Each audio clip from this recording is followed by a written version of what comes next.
காலத்தில் ஏன் இதை சொல்கிறாங்க அப்படின்னா, சும்மா அப்படி சொல்லிடல. சமீபத்தில் சென்னையில் ஒரு ஒரு நிகழ்ச்சிக்கு சென்றிருந்தோம். இதை போல் ஒரு திறந்த அரங்கம் ஒன்றில் அந்த நிகழ்ச்சி நடந்திருக்கக்கூடிய மேடையின் பகுதியில் ஒரு காகம் வெளியிலிருந்து பறந்து அந்த அரங்கம் முழுவதுமாக பறந்து பறந்து உட்காந்துக்கிட்டே இருந்தது, போயிட்டே இருந்தது. எனக்கு திடீர்னு இது நம்ம தொல்காப்பியமில் எங்கேயோ ஒரு இடத்துல இந்த மாதிரியான ஒரு நிகழ்ச்சியை ஒரு நிகழ்வை நம்ம படிச்சிருக்கிறோமே அப்படின்னு எனக்கு தோணுச்சு. அப்போ தேடணும் போது ஒரு வரிகள் 3 வரிகள் கிடைத்தது. என்னன்னா, எந்நிலம் அருங்கின் பூவும் புல்லும் அந்நிலம் பொழுதோடு வாரா ஆயினும் வந்த நிலத்தின் பயத்த ஆகும் அப்படின்னு ஒரு 3 வரி. இதுக்கு அர்த்தம் என்னன்னா,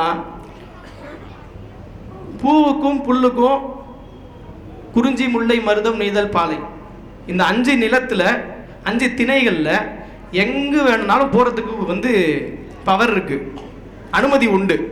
குறிஞ்சியில் இருக்கக்கூடிய ஒரு பறவை குறிஞ்சி பூ முல்லைக்கு போக முடியும், மருதத்திற்கு போக முடியும். ஆனால் இந்த 5 நிலத்தில் இருக்கக்கூடிய கடவுளர்கள் அந்த நிலத்திலே மட்டும்தான் இருக்கணும், வேற எந்த நிலத்துக்கும் மாற்றாக போகக்கூடாது அப்படின்னு சொல்லுது.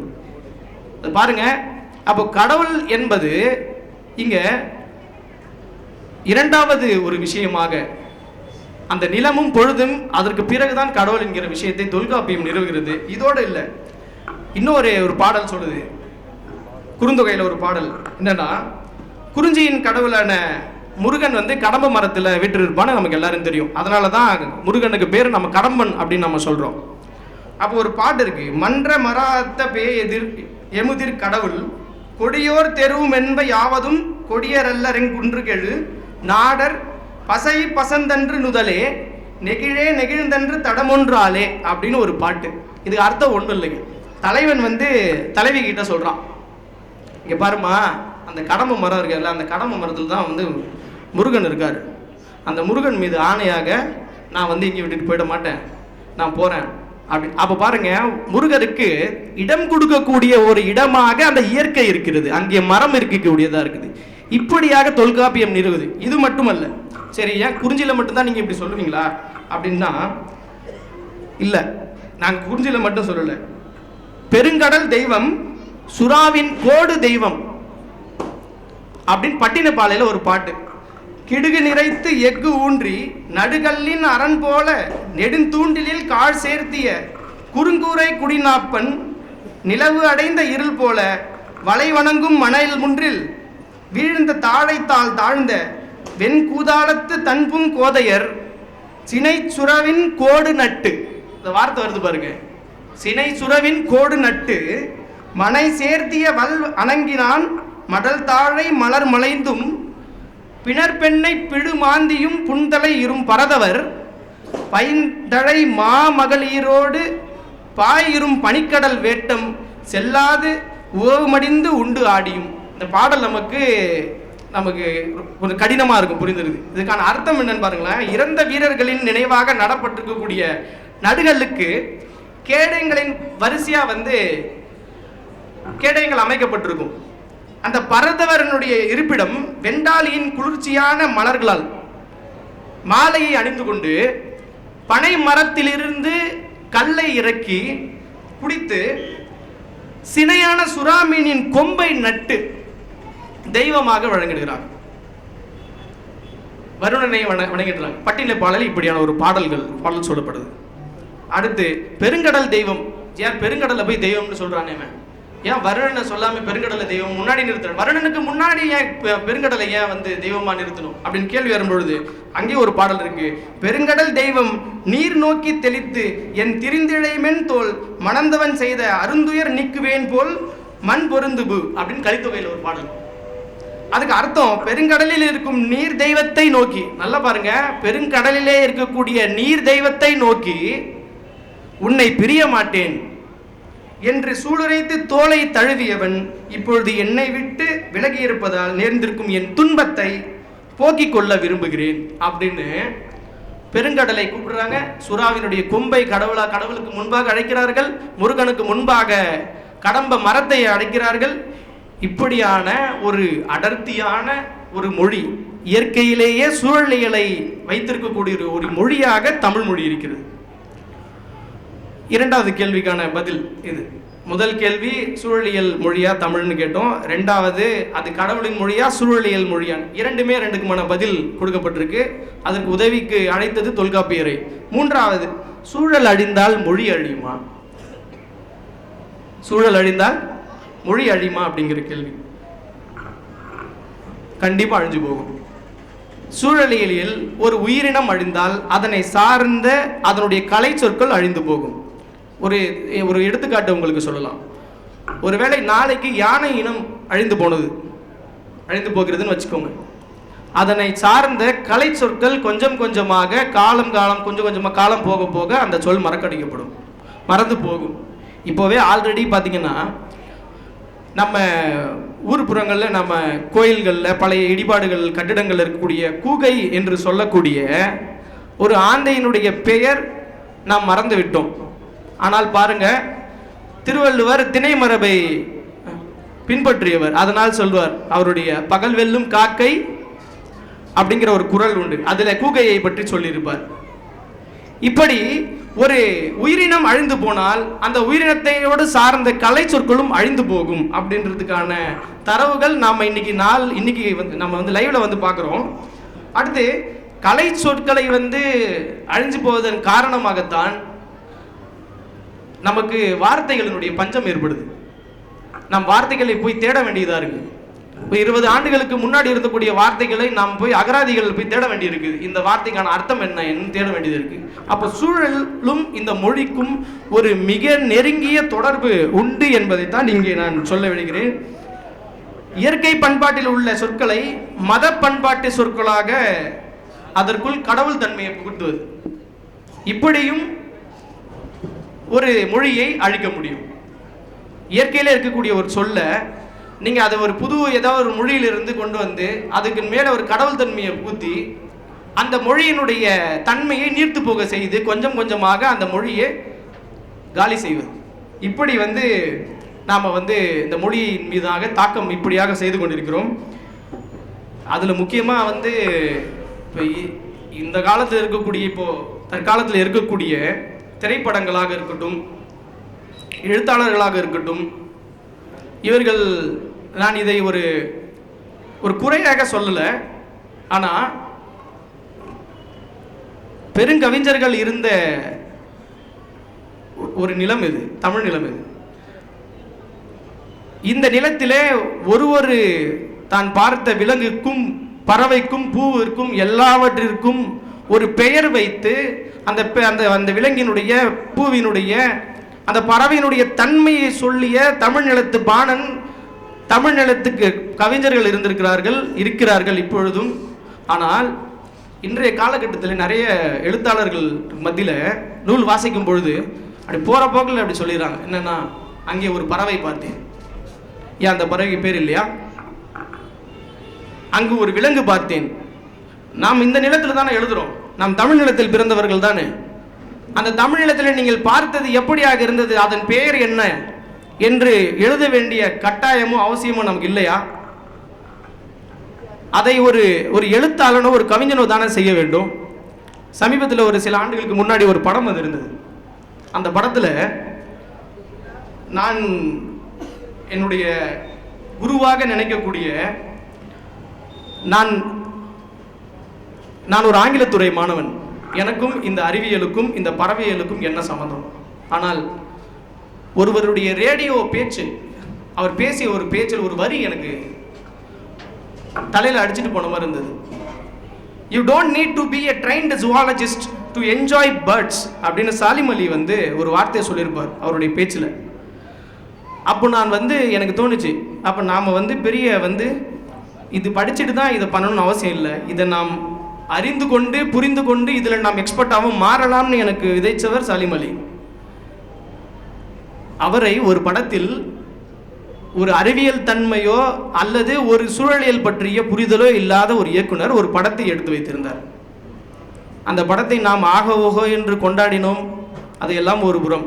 ஆனால் அதே படத்தில் ஒரு தமிழ் நிலத்து பாணன், ஒரு தமிழ் கவிஞன் ஒரு வரியை எழுதுகிறான். மொழி இல்லை மதம் இல்லை யாதும் ஊரே என்கிறாய், புல் பூண்டு அது கூட சொந்தம் என்றே சொல்கிறாய், காற்றோடு விளையாட ஊஞ்சல் எங்கே செய்கிறாய், கடன் வாங்கி சிரிக்கின்ற மானுட நெஞ்சை கொய்கிறாய்ன்னு ஒருத்தன் எழுதுறான். இவன் தான் தமிழ் எழுத்து பாணன். அது எழுதினவர் நா. முத்துக்குமார். கைத்தட்டுங்க நா. முத்துக்குமார் தயவு செய்து. இவன் தான் தமிழ் எழுத்து பாணன். அப்ப பாருங்க, ஒரே படம், ஒரு தமிழ் நிலத்து பாணன், அவன் தமிழ் திணையை அறிந்தவன் எப்படி எழுதுகிறான், இந்த தமிழ் நிலத்தையோ சூழலையோ தெரியாத ஒரு நபர் எப்படி எடுக்கிறார் என்கிற இதை பாருங்க. இப்படி இதை நாம் கண்டுக்காமையே போகணும் அப்படின்னு சொன்னா இந்த மொழியும் அழிஞ்சு போகும், இந்த சூழலும் அழிஞ்சு போகும்.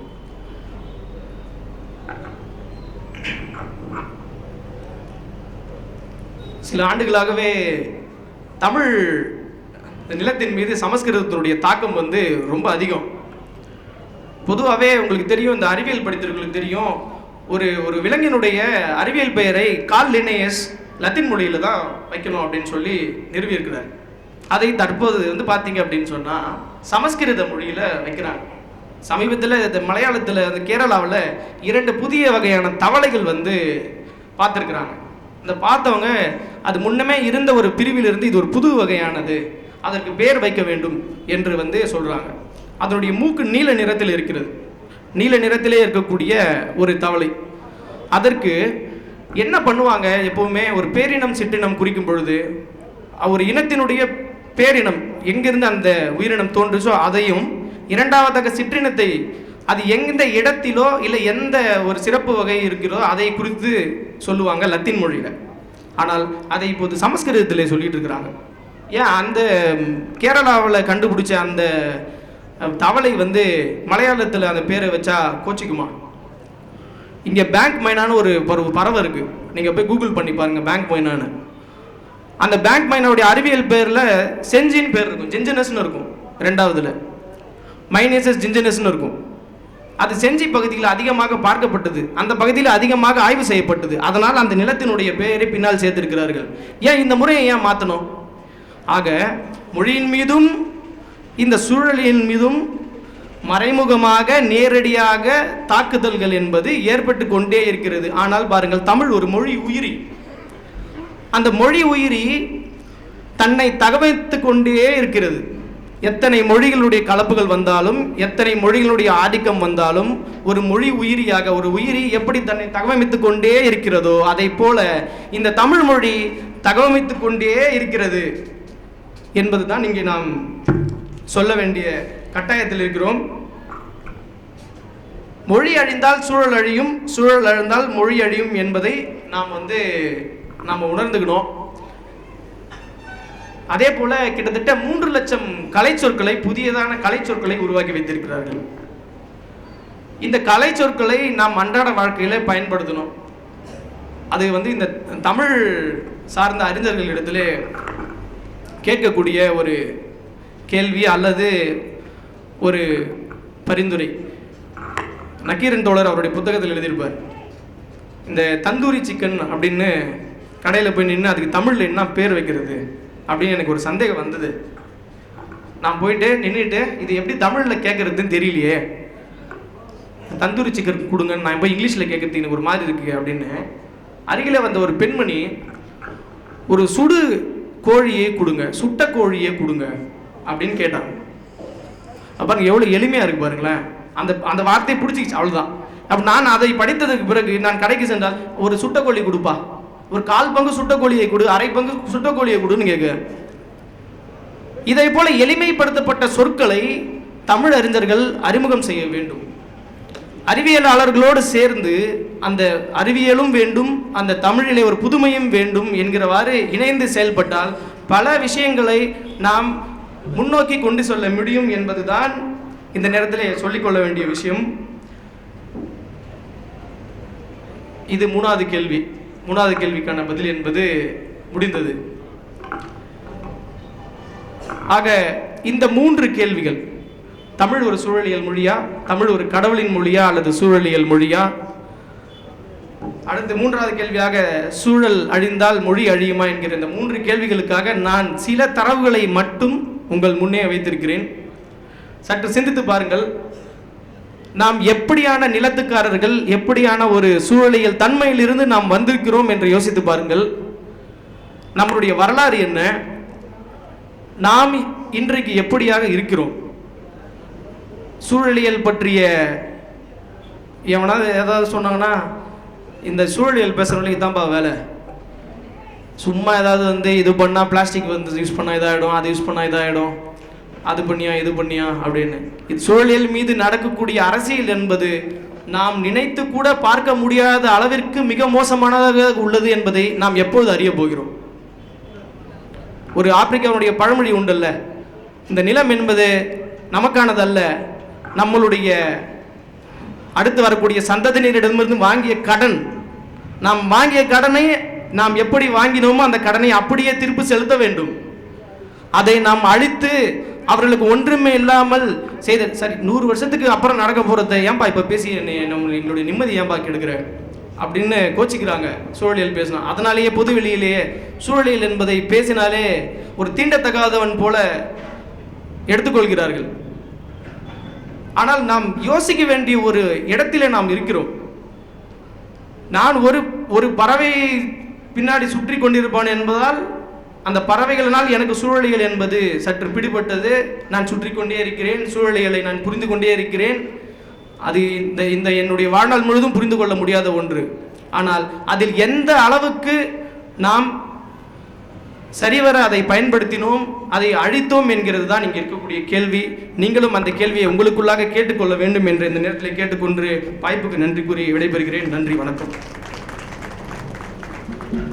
ஆஹா, என்ன உரை!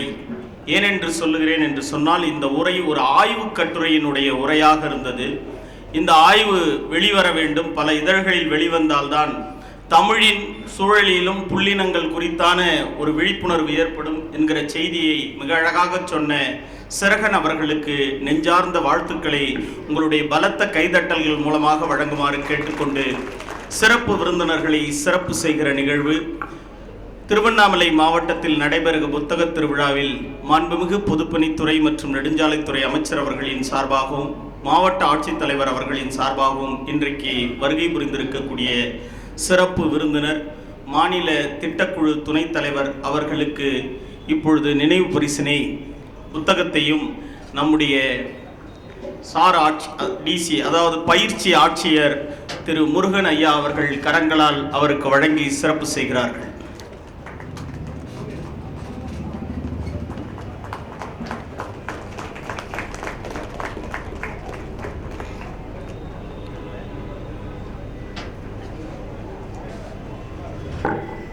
இன்று பள்ளி கல்வித்துறையில் பணியாற்றி கொண்டு பறவைகளோடு பேசிக் கொண்டிருக்கிற சிறகன் அவர்களுக்கான நினைவு பரிசினை நம்முடைய மாவட்ட முதன்மை கல்வி அலுவலர் அவர்கள் திருக்கரங்களால் திரு சிறகன் அவர்களுக்கு நினைவு பரிசு வழங்கி சிறப்பு செய்யப்படுகிறது.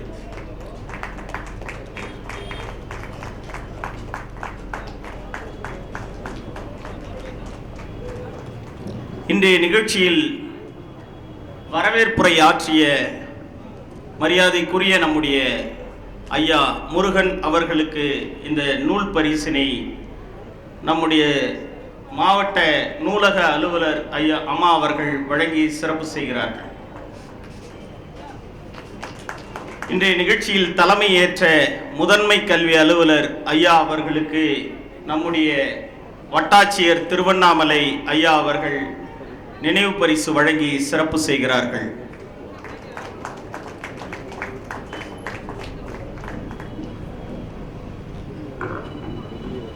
நிகழ்வின் முத்தாய்ப்பாக முத்தான நிகழ்வு தொடங்க உள்ளது.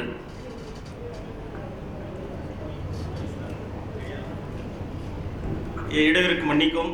இன்று கலை நிகழ்ச்சி வழங்கிய நகராட்சி பெண்கள் மாதிரி மேல்நிலைப்பள்ளி ஆசிரியர் பெருமக்களும் மாணவிகளும் நம்முடைய சிறப்பு விருந்தினர் திருக்கரங்களால் அந்த பள்ளிக்கான நினைவு பரிசினை பெறுகிறார்கள். ஏறக்குறைய 89 மாணவியர் கலை நிகழ்ச்சிகளை அளித்தார்கள். தற்போது இருக்கின்ற மாணவியர் புகைப்படத்திற்கு வருமாறு அன்புடன் கேட்டுக்கொள்கிறோம். திட்டக்குழு துணைத் தலைவர் மதிப்பிற்குரிய திரு ஜெயரஞ்சன் ஐயா அவருடைய கரங்களால் குழந்தைகள் பரிசு பெறுவதை மகிழ்வான ஒரு நிகழ்வாக கருதுகிறோம்.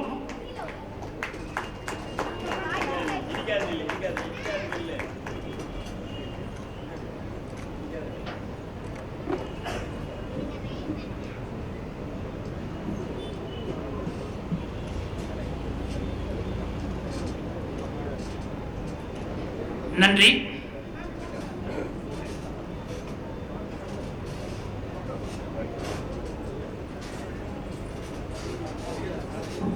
விவிலியம் கூறும் லூக்காசுடைய வசனம் ஒன்று, மரம் அதன் கனிகளால் அறியப்படும். மரம் அதன் கனிகளால் அறியப்படும் என்பது லூக்காசுடைய ஒரு வசனம். கடந்த ஒரு தசாப்தத்தில் இல்லாத ஒரு முன்னேற்றத்தை 3 ஆண்டுகளில் இந்த தமிழகம் பொருளாதார அடிப்படையில் அடைந்திருப்பதற்கு வெளியே தெரியாத வேறாக இருக்கின்றவர் மதிப்பிற்குரிய திரு முனைவர் ஜெயரஞ்சன் ஐயா அவர்கள். இந்த அறிமுகம் ஒரு சம்பிரதாயமான நிகழ்வு தான். ஏனென்று கேட்டால் அவரை பற்றி அறியாதவர், அவருடைய சாதனைகளை புரியாதவர் தமிழகத்தில் யாரும் இல்லை எனலாம். சற்றக்குரிய என்னுடைய கால் சட்டை பருவத்திலிருந்து நான் பொருளாதார கட்டுரைகளை, ஜெர்மனுடைய பொருளாதார மேதை மில்லர் என்பவருடைய கட்டுரைகளை தினமணியுடைய முன்னாள் ஆசிரியர் ராமசம்பந்தம் அவருடைய மொழிபெயர்ப்பில் வாசித்திருக்கிறேன். தற்போது சோம வள்ளியப்பன் உள்ளிட்டவர்கள் பொருளாதார கட்டுரை அளிக்கிறார்கள். ஆனால் ஒவ்வொரு பட்ஜெட்டின் போதும், அது மத்திய ஒன்றிய அரசா பட்ஜெட் எதாவது இருந்தாலும் ஐயாவுடைய கருத்துக்களை தேடி பிடித்து கட்டுரைகளை படிக்கின்றோம், வாசிக்கின்றோம். ஐயா அவர்கள் மே மாதம் 1960ஆம் ஆண்டு 29ஆம் தேதி தஞ்சாவூர் மாவட்டம் இலுப்பைக்கோரை என்ற சிறு கிராமத்தில் பிறந்தவர். சிறு கிராமத்தில் பிறந்தாலும் ஆலம் விதையினுடைய தொடக்கம் ஒரு சிறு தெல்லி ஆலம் பொழுத்து சிறு விதை என்று கலைஞர் அவர்கள் கட்டுரை எழுதியிருப்பார் அல்லவா. அந்த சிறு விதையில் தான் அந்த விருட்சம் தொடங்குகிறது. மதுரை காமராசர் பல்கலைக்கழகத்தில் முதுநிலை அறிவியல் பட்டத்தை பெற்றவர். சென்னை பல்கலைக்கழகத்தில் முனைவர் பட்டத்தை பெற்றவர். போலவே உலக வர்த்தக அமைப்பு ஒரு அறிமுகம், திராவிட ஆட்சி மாற்றமும் வளர்ச்சியும், கருப்பு பணமும் செல்லாத நோட்டும், இந்திய பொருளாதார மாற்றங்கள் பற்றி 2018 ஒரு ஆய்வு, தமிழகத்தில் நிலப்பிரபுத்துவம் வீழ்ந்த கதை என்ற அற்புதமான 5 நூல்களை அளித்திருப்பவர். போலவே தமிழகத்துடைய பொருளாதாரம் தொடர்பாக 60 ஆய்வு கட்டுரைகளை தந்திருப்பவர். ஐயாருடைய சொற்பொழிவை கேட்க இப்பொழுது அரங்கம் தன் காதுகளை செவிநுகர் கனிகளை காத்திருக்கிறது.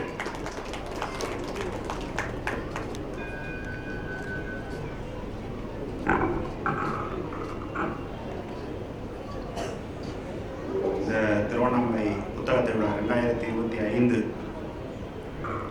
இதில் இந்த நிகழ்வில் உரையாற்றுமாறு எனக்கு அழைப்பு விடுத்த நமது மாவட்டத்தின் ஆட்சித்தலைவர் திருமிகு தர்பகராஜ் இந்திய ஆட்சிப்பணி அவர்களுக்கு எனது நன்றியை முதலில் தெரிவித்துக் கொள்கிறேன். இங்கு வரவேற்புரை நல்கி அமர்ந்திருக்கக்கூடிய வருவாய் கோட்ட அலுவலர் திரு கே செந்தில்குமார் அவர்களே, தலைமை வகித்து நிகழ்ச்சி நடத்தி கொண்டிருக்கக்கூடிய முதன்மை கல்வி அலுவலர் திரு சுவாமி முத்தழகன் அவர்களே, எனக்கு முன்னால் உரையாற்றி மிகச் சிறப்பானது ஒரு உரை. அதாவது நான் எத்தனையோ புத்தக விழாக்களுக்கு சென்றிருக்கிறேன். எத்தனையோ விழாக்களில் அநேகமாக 3-4 ஆண்டுகளில் எப்படி ஒரு 50-60 புத்தக விழாக்களுக்கு சென்றிருப்பேன் நினைக்கிறேன் இந்த உரையாற்றுவதற்கு.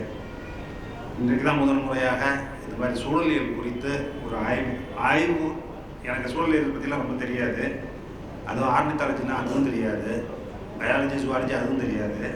ஆனாலும் அந்த தமிழில் அந்த உரையை என்னால் தொடர்ந்து கேட்க முடிகிற அளவுக்கு அந்த உரையை நிகழ்த்தி அமர்ந்திருக்கக்கூடிய திரு சல்மான் அவர்களுக்கும் எனது வணக்கங்களை தெரிவித்துக் கொள்கிறேன். நன்றி உரையாற்றக்கூடிய திரு கே துரைராஜ் அவர்கள் வட்டாட்சியர் அவர்களுக்கும் எனது நன்றி வணக்கம். இப்பொழுது எனக்கு முன்னால் அமர்ந்திருக்கக்கூடிய எனது நண்பர் திரு பவா செல்லதுரை அவர்கள் அந்த மாதிரி திருவண்ணாமலைக்கு வரணுன்னா ஒரு பெரிய கொண்டாட்டத்துக்கு உடனே ஏற்பாடு செய்யப்பட்டு, அது மட்டும் நாளைக்கு கொண்டு நிகழ்ச்சிக்கு கொண்டாங்க. நல்ல நல்வாய்ப்பாக அது இல்லாமல் அடுத்து வேறு ஒரு முறை அப்படின்னு சொன்னதில் அதுக்கு ஒரு நன்றி உங்களுக்கு. இங்கே வர்றதாக சொல்லி வர முடியாமல் சிக்கிக்கொண்ட கருணா நண்பர் கருணா அவர்களுக்கும் அவர் இல்லாத நேரத்தில் கூட அவருக்கு எனக்கு நன்றியையும் வணக்கத்தையும் தெரிவித்துக் கொண்டேன். அதுக்கு பிறகு இங்கே கூடியிருக்கக்கூடிய இந்த வாசகர்கள், புத்தக வாசகர்கள் என் உரையை கேட்பதற்காக வந்திருப்பது எனக்கு பெருந்த மகிழ்ச்சியை தருகிறது. எனக்கு தலைப்பு அப்படிங்கிறது என்ன அப்படின்னு யாரும் என்கிட்ட கேட்கல. அநேகமாக பவா தான் அதை ஒரு முடிவு பண்ணிப்பான்னு நினைக்கிறேன். என்னென்ட்டு ஒரு ஆட்சியர் சாராட்சியர் போய் கேட்டிருப்பார் அவர்கிட்ட அவருக்கு என்ன தலைப்பு கொடுக்கலான்னு. அவர் உடனே அவருக்கே உரித்தான ஒரு பணியில் எல்லோருக்கும் எல்லாமும் அப்படின்ட்டு இப்போ காரில் வரும்பொழுது அதை குறித்து சிந்தித்து கொண்டிருந்தேன். எது எல்லோருக்கும் எல்லாமுங்கிறத குறித்து என்ன பேசலாம் அப்படின்ட்டு. அப்போ சமீபத்தில் ஒரு புத்தகத்தை படித்து கொண்டிருந்தேன். அந்த புத்தகம் எதை பற்றி இருந்ததுன்னு சொன்னால், இந்த நவீன யுகம், அது தமிழில் நான் சொல்கிறேன், ஆனால் இங்கிலீஷில் சொல்லணும் அப்படின்னு சொன்னாக்க அது பேர் மாடர்னிட்டி. மாடர்னிட்டி அப்படிங்கிறது வந்து எப்பொழுது தோன்றியது, அது என்னவெல்லாம் மனித குலத்துக்கு செய்கிறது அப்படிங்கிறது குறித்த ஒரு புத்தகம், கட்டுரைகளின் தொகுப்பு. அது வந்து அதை படிக்கும்பொழுது எனக்கு என்ன தோன்றியதுன்னு சொன்னால், அது இல்லைன்னா நம்ம என்ன ஆயிருப்போம் அப்படின்ட்டு. அதுக்கு முன்பு என்னவாக இருந்தோம், அது வந்த பிறகு நாம் என்னவாக இருக்கிறோம், அதற்கு இப்பொழுது வந்திருக்கக்கூடிய கேடுகள் என்னென்ன அப்படிங்கிறது எல்லாத்தையும் குறித்த ஒரு சிந்தனை ஓட்டம். அந்த சிந்தனை ஓட்டத்தை உங்களிடம் பகிர்ந்து கொள்ளலாம்னு நான் நினைக்கிறேன். இந்த மாடர்னிட்டி என்று சொல்லக்கூடிய இந்த நவீன யுகங்கிறதுல இது வந்து 18ஆம் நூற்றாண்டு அந்த காலகட்டத்தில் ஐரோப்பாவில் தான் தொடங்குகிறது. எப்படி அப்படின்னு கேட்டிங்கன்னாக்கா, அதுவரை ஒரு நிலப்பிரபுத்துவத்தின் பிடியில் சிக்கியிருந்த நமது அமைப்புகள் அல்லது தேவாலயங்களின் பிடியில் சிக்கியிருந்த அமைப்புகள், அதாவது மதம் அல்லது நிலப்பிரபுத்துவம், இது ரெண்டுக்கும் நடுவில் தான் வந்து மக்கள் மாட்டிக்கொண்டு அவர்கள் அல்லலுற்று கொண்டு இருந்தார்கள். அப்பொழுது இதையெல்லாம் எதிராக நாம் வந்து யோசிக்க வேண்டும், இதையெல்லாம் அப்புறப்படுத்தி ஓரம் கட்ட வேண்டும் என்ற ஒரு சிந்தனை, புதிய சிந்தனை ஒன்று முகிழ்கிறது. அந்த சிந்தனை அதனுடைய தொடர்ச்சியாக அந்த சிந்தனையை வளர்த்தெடுத்த சிந்தனையாளர்கள், நீங்கள் இப்போ கேட்டிருப்பீங்க, ரூசோவை பற்றி கேட்டிருப்பீங்க, அதுபோல் காண்டை பற்றி, இமானுவேல் காண்டை பற்றி கேள்விப்பட்டிருப்பீர்கள். இவர்கள் போன்ற பல சிந்தனையாளர்கள் அந்த சமயத்தில் தோன்றினார்கள். 18 19 நூற்றாண்டுகளில் அவர்கள் வந்து எழுதி குவித்தார்கள் இந்த மாதிரி பல கேள்விகளை கேட்டு. ஏன்னா சர்ச்சுக்கு நாமே